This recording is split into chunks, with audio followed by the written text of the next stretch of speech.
Welcome to ElectroReviews with me, your host, Connectix 666.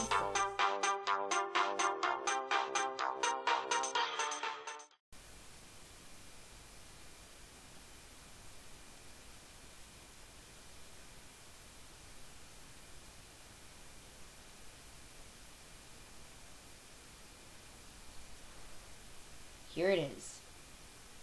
My only grayscale laptop that I own, grayscale machine also, and the very first 68K Macintosh I ever powered up. This is the Powerbook-100. Look at that.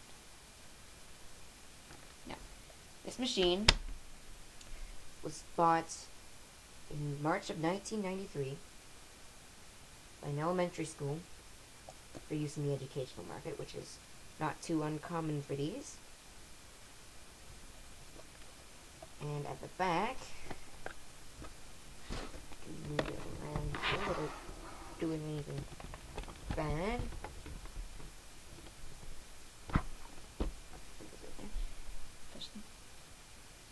The port for the power brick, the Kensington lock port.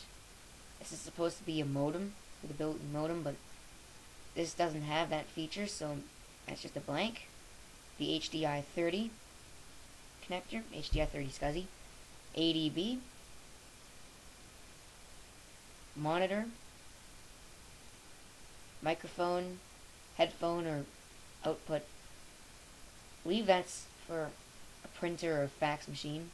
Serial, programmer / interrupt, reset, and the power switch. Now, this machine, oh, and it's also got the floppy on the side. Right there. You can see that.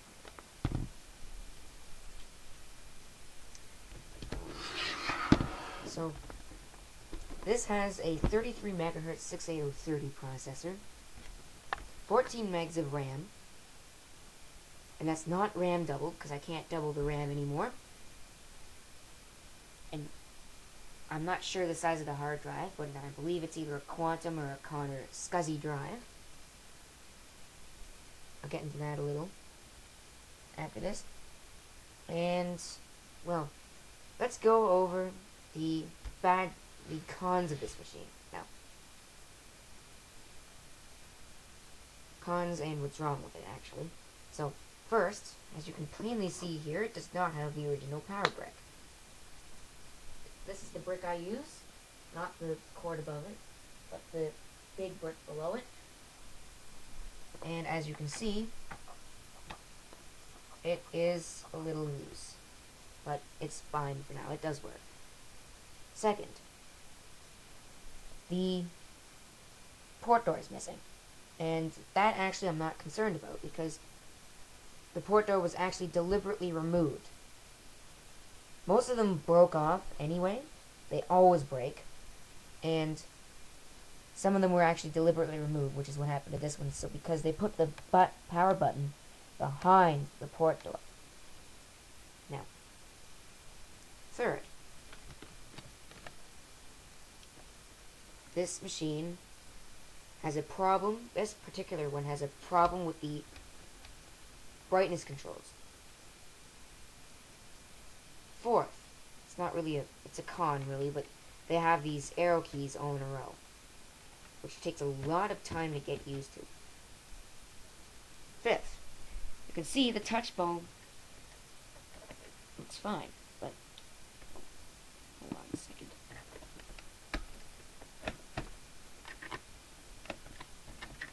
Come on, get out of there.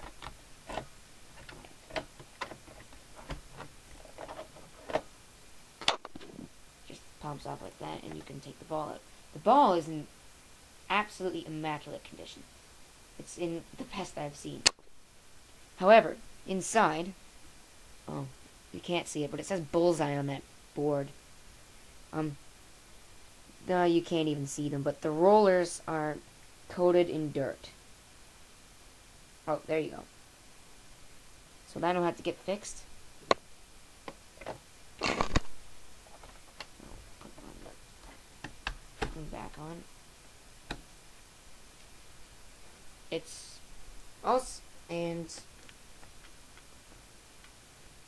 the last flaw, well actually it's just with this machine. Well actually it's not really the last flaw either. This battery has one or more shorted cells in it, so the battery, once you put it into the machine, it instantly shuts off. So what I've done is I've taken the door off of the battery, the latching door, and put it on the machine. I will eventually get another battery, or I may just rebuild that one. So, now, the last flaw that these machines have are stress fractures, cracks on the LCD display. The display hinges. They will fracture and crack, and this machine has excessive use, all Powerbook-100s actually, have excessive use of standoffs, inserts, copper and brass, or maybe copper or brass, I'm not sure. And they will fail. Oh, and there's one more thing. This, if you're familiar with all Powerbook, most old Macintoshes, they use SCSI drives. And SCSI drives are getting very hard to find. Back in the day, they were fine. They ran quite well. Now, they don't make them anymore, and it's very hard to find them because they do fail, and they fail often. So if you happen to have one, even if it's only partially functional, hang on to it. Or at least find somebody that'll make good use out of it. Now, this particular machine runs OS 753. I'll turn it on here. You might have heard that. That was the startup chat. Here we go. Booting up. There's the hard drive. You can probably hear it.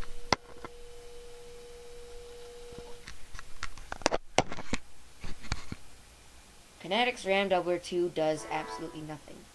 And my computer's running out of batteries. That's what I'm using to record the audio on. Hold on.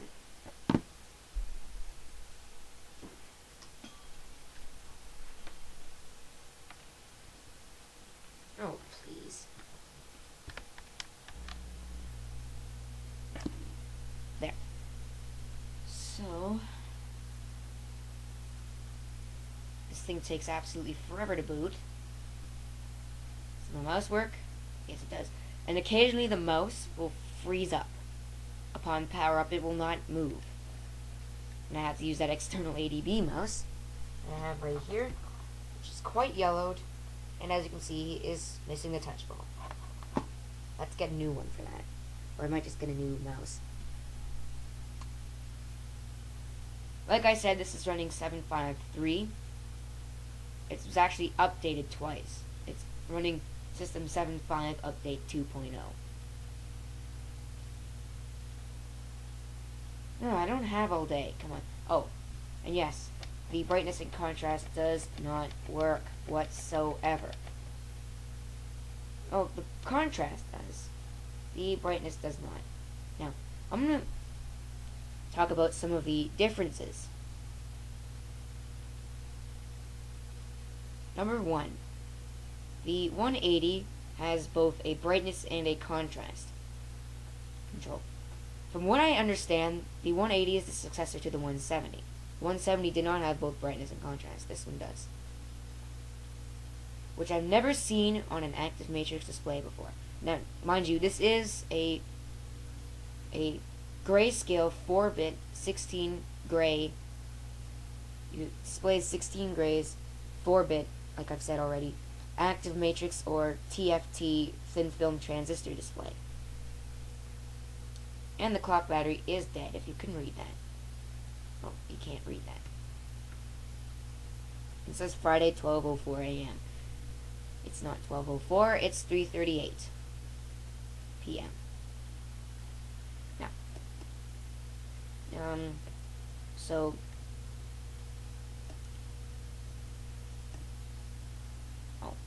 about this Macintosh, Powerbook-180, almost said Powerbook-100, because that's what I saw on the screen. 14 megs of RAM, System 753, System 75 Update 2, and this displays some of the richest grays, the richest blacks, and the most paper white whites I have ever experienced, even on any of these displays. Like, you know, this machine doesn't even display paper white whites. It is one of the richest color machines I've ever used. And for those of you that have used the 170, you'll know that it has a slight yellow tint to it. So we'll open up the hard drive. We'll show you the applications. I won't run anything since this is APS power tools, a couple calculators as well. This is, I believe, is a backup utility, so if anybody can tell me what that actually is, don't hesitate. Several calculators, ClarisWorks 3.0, WordPerfect 3.5 Enhanced, Hugo, which is a translator, HyperCard, and an empty icons folder. Also got games, Brickles Plus, Math Blaster Plus, Playroom, The Incredible Machine version 1.0 second edition, if you can read that.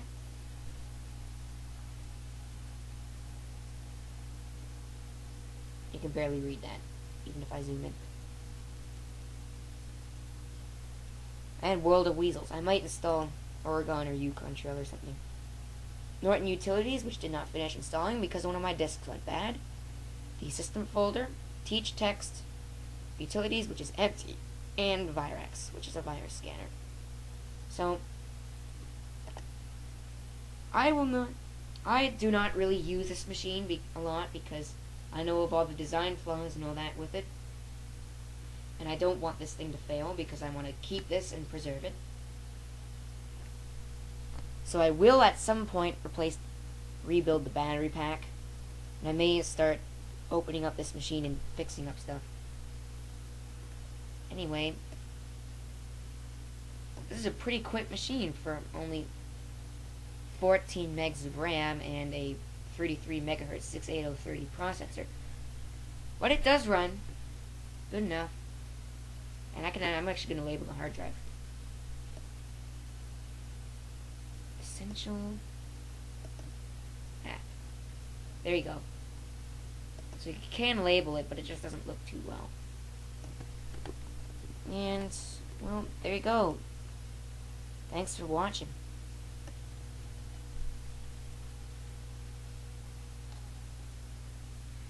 The video of the Powerbook